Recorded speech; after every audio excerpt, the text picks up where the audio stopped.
Hey everybody, so I've gotten a couple of questions in regards to what I said about the movie Barbie in terms of my actual review of it. I did a video called, I believe it was called So I Finally Watched the Barbie Movie, or just I Finally Watched the Barbie Movie.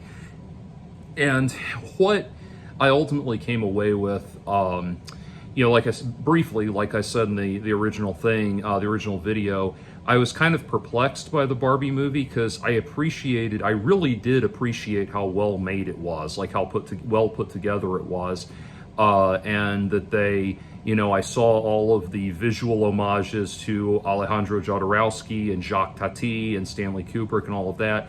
Well, the Stanley Kubrick thing was more of a parody than an homage, but the other two definitely. I got all of that. I really appreciated all of that, and I thought, I felt like I was seeing something that had some gravitas to it. So I understand. I understand the kind of, even if I didn't care for the movie overall, I appreciated the atmosphere of it, if that makes sense. My criticism of the film, briefly though, was just that, like I said, I don't know. I didn't obviously did not grow up playing with Barbie. I don't know anything about if there's a mythology or a mythos or a world, any world building to Barbie. People have written in and told me there's really not. It's really only ever just been the dolls, and the animated specials have just been their own kind of little things. There's no continuity to it. But what I felt like, it felt like I was watching The Matrix, but with Barbie characters. That's what I ultimately came to. And what I closed with, and this is what people had some questions about, what I closed with was that I felt like what the Barbie movie was ultimately doing was this thing that I just call it like the corruption of innocence trope or something like that. It probably has a better name. I don't spend a lot of time on the TV Tropes website or whatever, but it probably has a better name if someone knows what it is. But I pointed out a few examples. There are these things that show up periodically in literature and movies and different artistic mediums where people try to, they will try to take, they will do these kind of literary exercises where they take a beloved innocent childhood character and create a story, create some kind of glorified fan fiction, essentially, where the main innocent childhood character is forced to grow up, is forced to encounter the real world, and so and have that innocence destroyed and that sort of thing. And the point I was making was that whenever one of these subversions of innocence, that's what I should call it, subversion of innocence. Whenever one of these subversion of innocence tropes happens, it really doesn't usually offer very much, other than, like, we've taken this character that was special as an innocent child, because that's how they were created, and Barbie is in essence a child, or a young. I don't know how, like I said, I know nothing about the character, but essentially we're dealing with a child level character, or underage, teenage maybe. But anyway, the whole thing of it though, what ends up happening is they take one of these childlike, these innocent child characters, and they force them into the adult world, and they end up just being kind of destroyed and kind of becoming just, another one, just a generic adult, or an empty, bitter, jaded adult, or something like that. And it's kind of, it's in a way, it's kind of like what happens in the David Bowie movie, The Man Who Fell to Earth, where the unique, special character is crushed by society into being just another one of us, a bitter adult, and that kind of thing. And the thing is, the examples I gave, and this will get into the questions people were asking. So, first of all, that seemed to be what was happening with Barbie in the Barbie movie. Like, this is kind of this, it's kind of this Pinocchio story of becoming a real doll. becoming a real a real person, and they and all of that. And it really just felt like, let's take the beautiful, wonderful, innocent world of Barbie and force the real world on it. That trope has existed in different formats. Now, the examples I gave a couple of other examples of that happening. One of them was a novel by Frederick Tutton called Tintin in the New World. If you know the character of Tintin from the comics, Frederick Tutton. By the way, I actually ordered a copy of the book because I want to. After talking about that, I actually want to finish reading the damn thing for a change. Force myself to finish it. But anyway, Frederick Tutton many years ago wrote a novel called Tintin in the New World. And the idea is that it takes Hergé's character of Tintin, who's known as, if you don't know Tintin, he's kind of Indiana Jones Jr., or Indiana Jones for kids. Like he's a plucky young boy reporter, like I think 12 years old, that is going off, always going off all over the world on all of these adventures to, into the jungle or off to the moon or to sail the seas and all these kinds of Indiana Jones type adventures, that kind of thing. I love Tintin. The thing is with Tintin in the New World, what the New World he's referring to is adulthood, and in the book he retells Tintin not as a literal 12-year-old boy, or not as a perpetual 12-year-old boy like he is in the comics. He presents Tintin as this person that has some kind of stunted growth problem where he's never developed into a full-bodied adult. And then he meets this woman, and all of a sudden this triggers the onset of puberty, and he becomes a man, and he goes through all of the rigmarole of becoming the coming-of-age stuff, very, this kind of Steinbeckian coming-of-age story and everything. And the thing is, if you're looking for actual Tintin, like an actual Tintin story, that's really not it. It's really just this literary bastardization of the Tintin mythos to be like, and all that it really amounts to is like, hey everybody, look, it's Tintin if he grew up and had to get a real life, if he had to deal with adult problems. Look at that, fuck you, And it doesn't have a lot of it doesn't have anything more significant to it than that. It just feels like a literary exercise.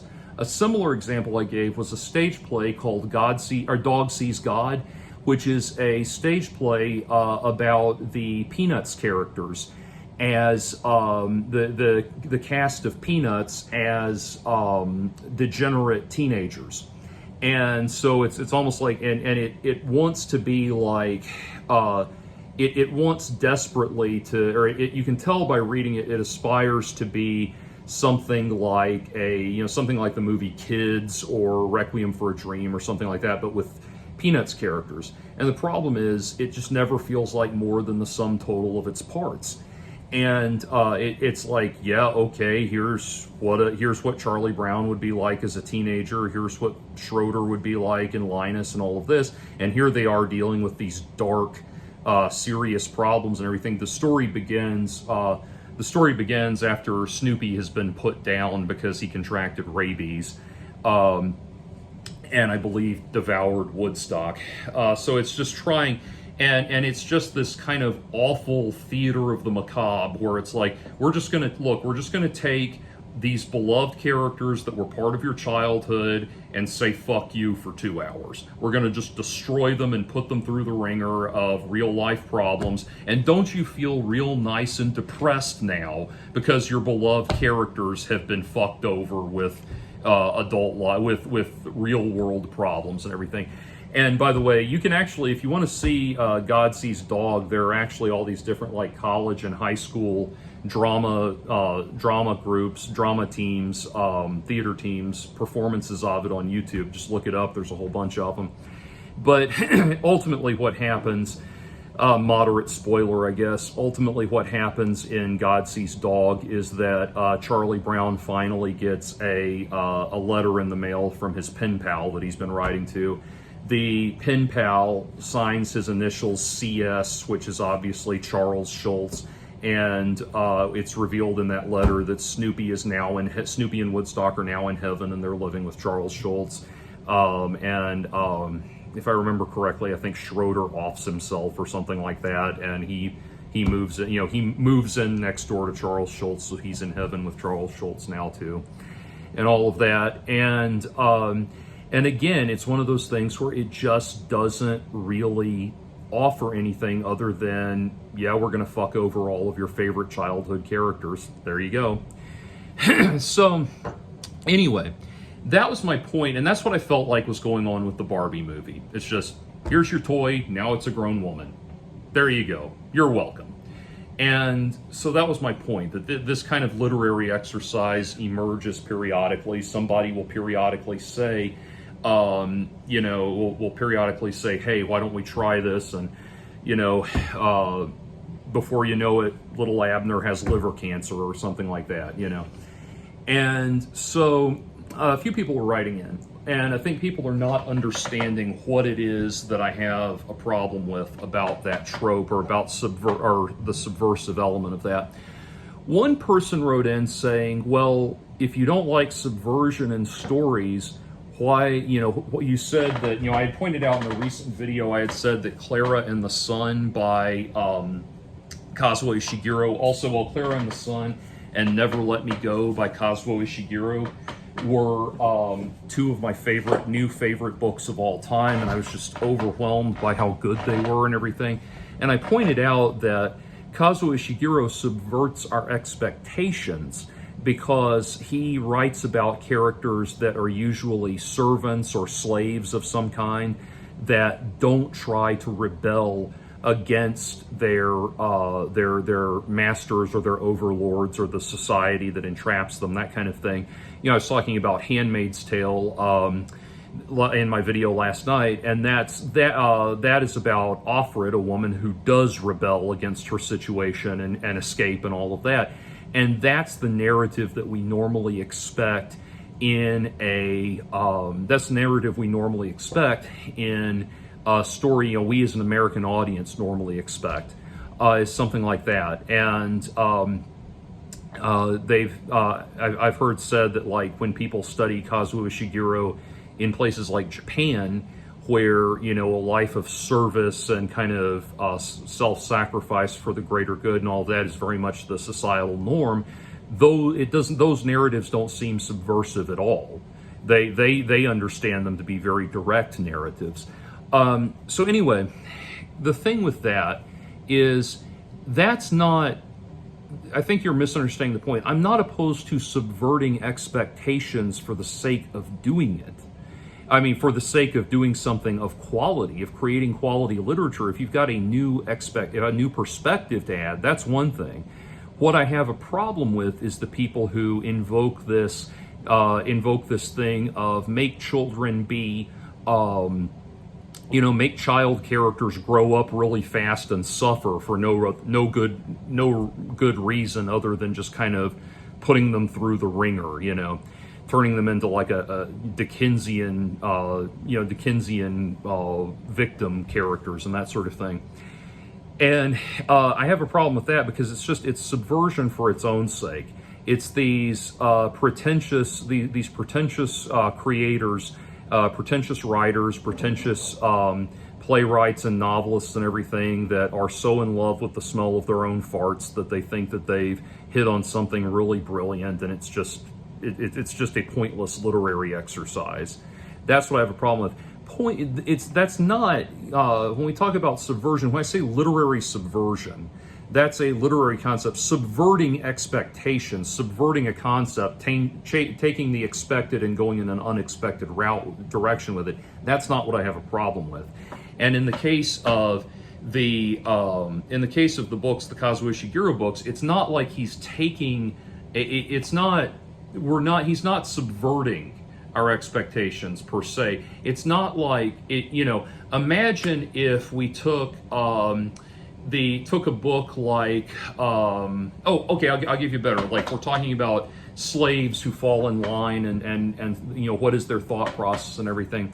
One of the most god-awful, as many people that have listened to my channel know, some of the books I hate more than any others in the world are the gore novels by John Norman. They're absolutely vile, disgusting trash, where he goes on for page after page after page, portraying as heroic the kind of men who beat and rape and murder and torture women and all of this stuff, and it's just beyond god-awful, and you read it and you just wish every character in the book would just die, or something like that. Okay.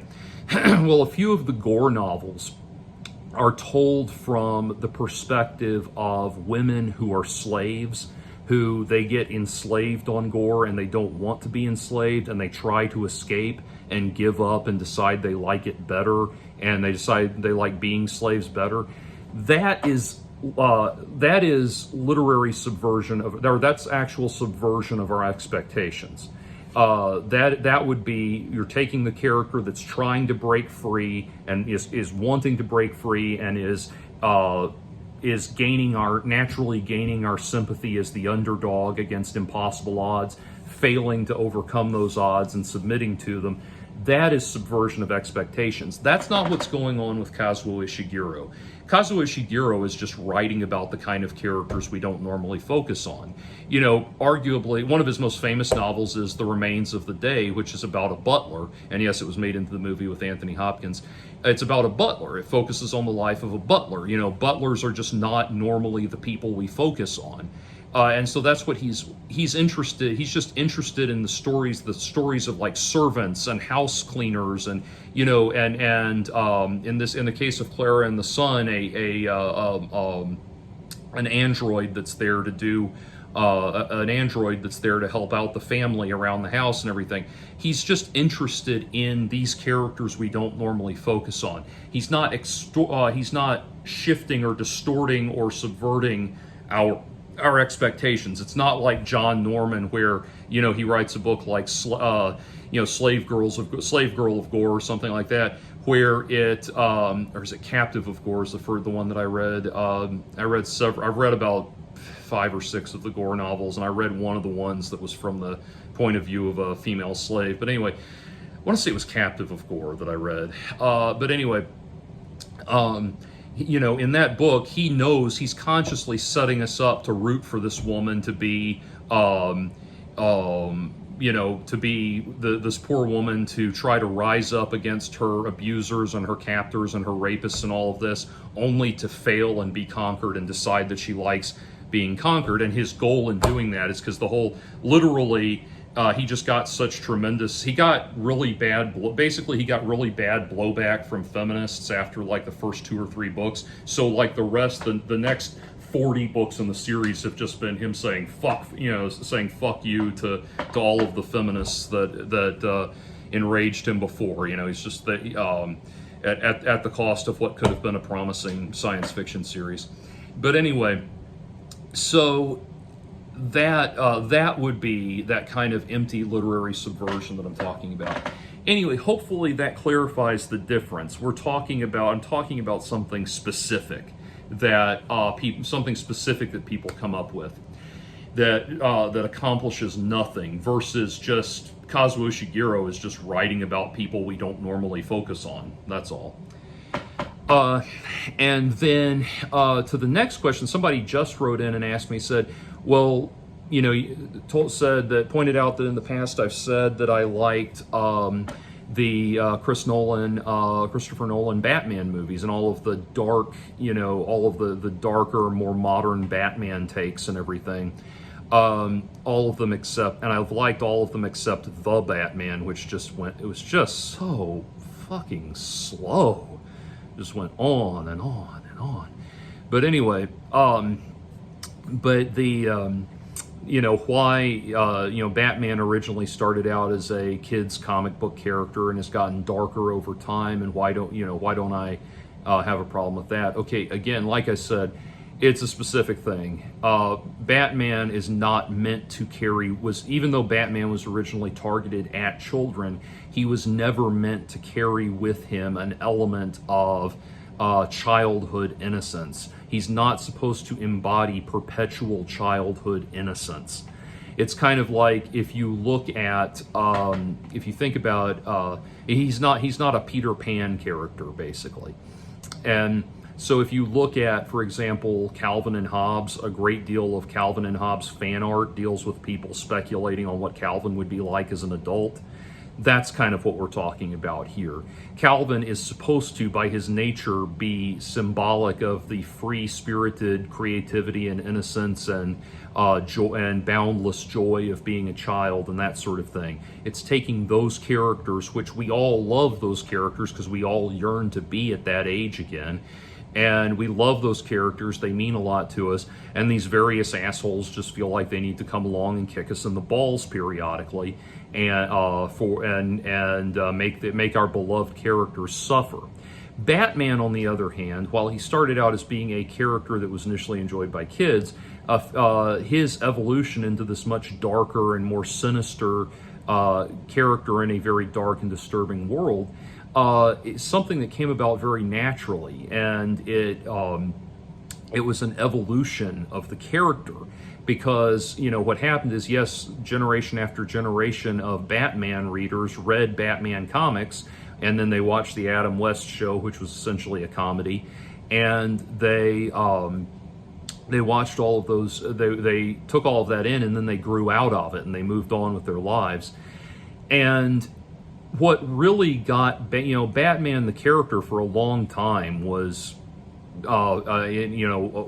leading up in the 70s and 80s, Batman for a long time was considered a shark jump. I mean, it was just thought it was still going. They were still making Batman comics, but it was not a cultural juggernaut anymore or anything like that.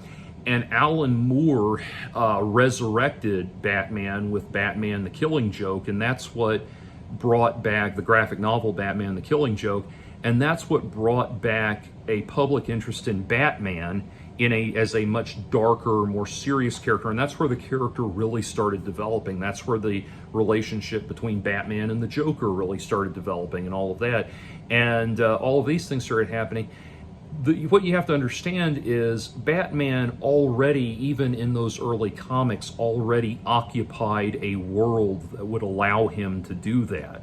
He was an adult character he was an adult character that was fighting mobsters and bank robbers and crime lords and serial killers and all of this stuff. That world, all that Alan Moore did essentially was just take the world that Batman already occupied and turn it up to 11. Had Batman fully indulge in the reality of what he had the potential to be to begin with. Batman was never a symbol of innocence. It was not the same thing as a symbol of innocence, like I said before, that we all cherish, that some pretentious writer is coming along and kicking us all in the balls and by torturing. That's a very different, so that's what I find empty and shallow and useless. Now, there's all kinds of great stuff that people have done, imaginings of these characters, different characters that people have done in different ways that are actually really fascinating and very cool. And I'll give you an example of an evolution or a witty and wry and witty and subversive take on Charlie Brown that I really, for example, that I really like. There's a graphic novel series called Weapon Brown by Jason Youngbluth. Go look it up, Weapon Brown. And it is about Charlie Brown as an adult and his life in post-apocalypse America as a hired assassin. And it's it's absolutely surreal, and he brings in all of these other cartoon characters and everything. From there's Beetle Bailey's in there, Calvin and Hobbes is in there, all these different things, and all the different Peanuts characters have been superimposed into this this kind of like Fallout inspired nuclear wasteland and everything. And it's just beyond beyond surreal, and it's very witty and funny, and it's like there's a thing where he needs to extract information from Schroeder. He's looking for someone named Lucy, and he needs to extract information from Schroeder, and he goes into the Schroeder's playing piano in this lounge, this jazz lounge somewhere, and he goes in and tries to ask him a question, and Schroeder won't cooperate, so he slams his head down on the piano and puts a gun to his head, and Schroeder says, "Okay, I don't know, she's just this crazy bitch that comes in and sits on my piano. I don't know who she is," and that kind of thing. Now you're in the realm of something that's charming and enjoyable and fun, because it's meant to be this kind of surrealist take on the world of Peanuts. It's not just meant to be, hey, childhood innocence ultimately always gets destroyed and reality always wins, and fuck you for holding on to these cherished characters from your childhood. It does something. It does not seek to. It doesn't feel like a gut punch from someone trying to make you feel bad for holding on to these characters and these memories from your childhood. Rather, it's something that just seems wild and ridiculous and surreal and funny and enjoyable and creative, based on something you grew up with. That's the difference. So hopefully this has made sense. I want this video to be just a good lesson to anyone else who's not understanding the point I was trying to make in all of that. So hopefully that makes sense. Anyway, take care.